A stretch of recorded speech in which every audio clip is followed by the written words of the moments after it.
So my position was that I'd come down to my football club. I hadn't been to my football club before. I was out from out of town, and all of a sudden I found my hand up for the committee. There was a bunch of old fellas on there, and they were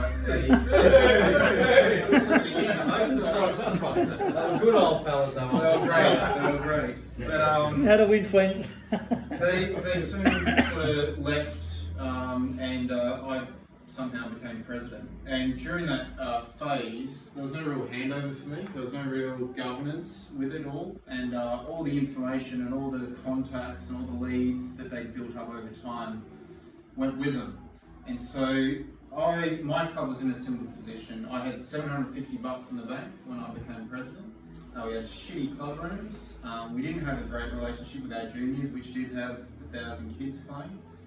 And we had a handful of sponsors that paid $1,500 a year or something pretty average. And so we went through a similar sort of theme that Terry Dillon's just run through with you guys. And at the end of that 5 years, we had a lot more money in the bank. We had new club rooms, new lights that were 150 lumens, and we were doing great things with the juniors and our VFL clubs and all those sorts of things as well. We had built up great relationships from it. And the fact that you don't have club rooms this year is actually could be a positive if you spin it the right way with the local pubs and other clubs and other schools in your area. You can spin that correctly. But the idea of it all was, I was running companies, and when I come from a company or go into a company, I need systems, and I need something to keep a track of my database, and I need a track of the finances. And from a governance perspective, the idea is that you should be able to pull me into the Blackburn Football Club, and I should instantly understand when your last meeting was, what events you run, how much money you run, the margin for each of those events, what tasks are allocated to the role. If I get pulled in as secretary, well then what am I doing? What happens? And all those sorts of things. And most clubs don't have a whole lot going on. They have what we had, a bunch of spreadsheets. The guys had them in their phones or in their heads, all these different contacts. And what did we do with the business directory? Last time we did it was 5 years ago. Someone pulls it out from the cardboard box. Where's our constitution? We had to actually drive 3 hours out to a farm to pick it up from an old computer and things of that nature. So I started building something because I couldn't find anything for the football club. It was Tidy Club. It's now called Tidy HQ.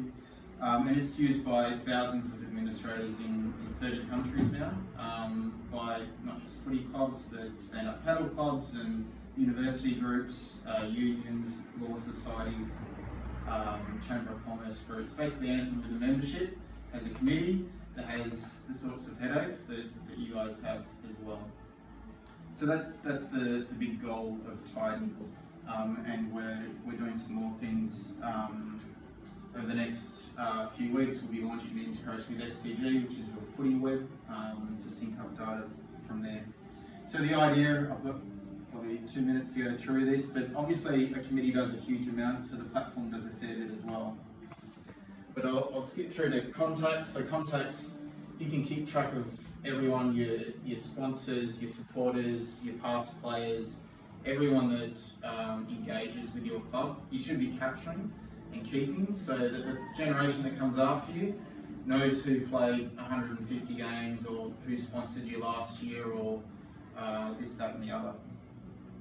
You can communicate through it, so send your emails. It also syncs up with MailChimp for fancier looking newsletters and things like that, which you're going to get your intern to help manage.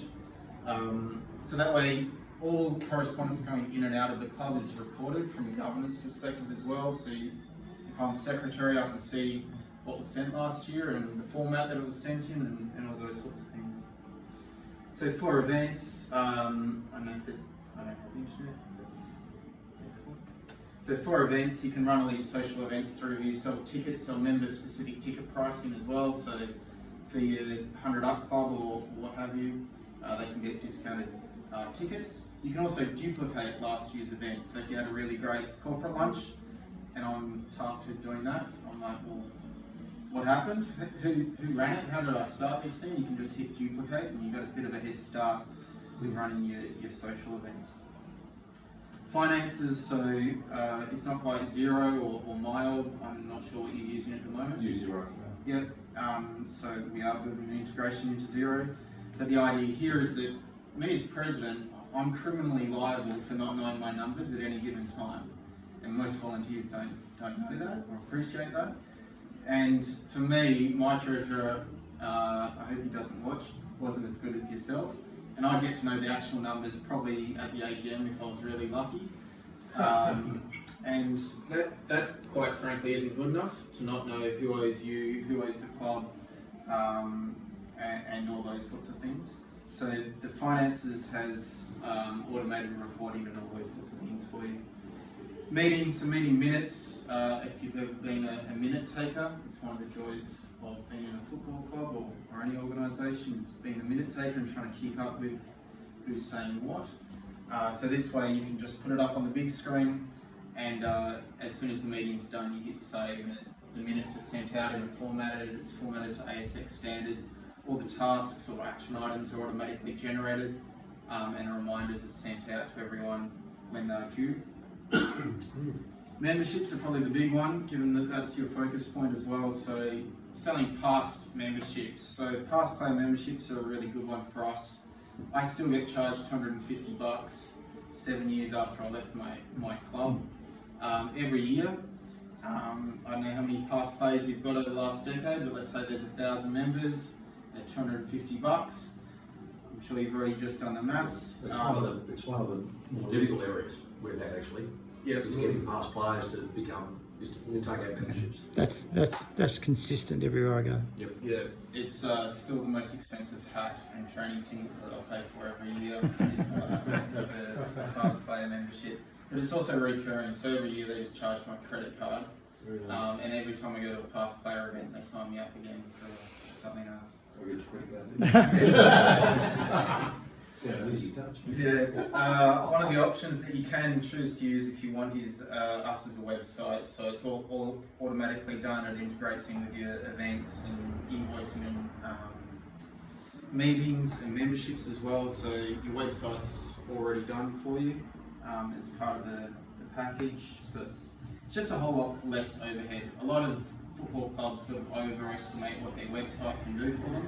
Most of it's just with Facebook and Instagram and YouTube and things like that. That's where you should probably invest all of your IT budget and spend.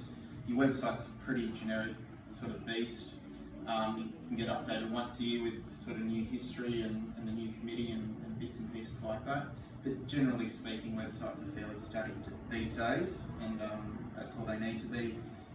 Football Club over down your way is one of the gold quality clubs, the AFL, and they use us for their website, and it's been a bit of a godsend because it was all very technical and needed a tech nerd to update it and what have you, and now they can just all do it themselves, which is a lot easier. Tasks is the unsung hero of the platform because you can assign tasks to roles instead of individuals. So as a president, I'd shoot from the hip a lot. At committee meetings, trying to get things done, and then it would rely on me remembering what I said 2 weeks previously to track people up. This way, people automatically get a reminder in their inbox saying, "Hey, have you picked up your footballs? Have you chased up this person, this, that, and the other?" The other secret is that you can allocate a task to a role, not just an individual. So some of the comments that Terry was making was that so every year the treasurer has to send a report to the league, or the secretary has to get the AGM minutes out. These are sort of constant, ongoing things. So if you can sort of set up a ready-made succession plan for your football club through the system, so that way I log in and I can understand exactly I'm the new secretary. There's already 10 things that I know what I have to do every year because they just recur every year and they're allocated to whoever happens to be in that role of secretary. So they're getting sent the email. So how much, Isaac? Can you explain what I think you've covered pretty much everything. Yeah, so the platform, there's a couple of pricing plans, but it's $588 a year, and there's a larger plan for $1188 a year, which covers everything that I've just spoken about. It's got integrated payment gateways, so all your memberships and credit cards and all that sort of stuff can be processed through it as well. And a lot of the football clubs are obviously using it because it's basically transferring what you've just heard tonight, or a large part of it, into a central database for you guys to sort of keep track of it all and keep on the same page. So Sports TG are probably the biggest platform being used around the country, so you're partnering with them? Yeah, so Sports TG or Footy Web, as it is with the AFL, that's where you guys have to register all your players one way or another. And that's where all your comp management is, and that's how your league manages. So that's 250 leagues around the country. So we're syncing in with Sports TG, so that way you would be able to sync up your players' information into this system, and you'll also be able to sync up financial transfers if they're paying through STG as well. So they'll all sync up as well into here, and ultimately into zero.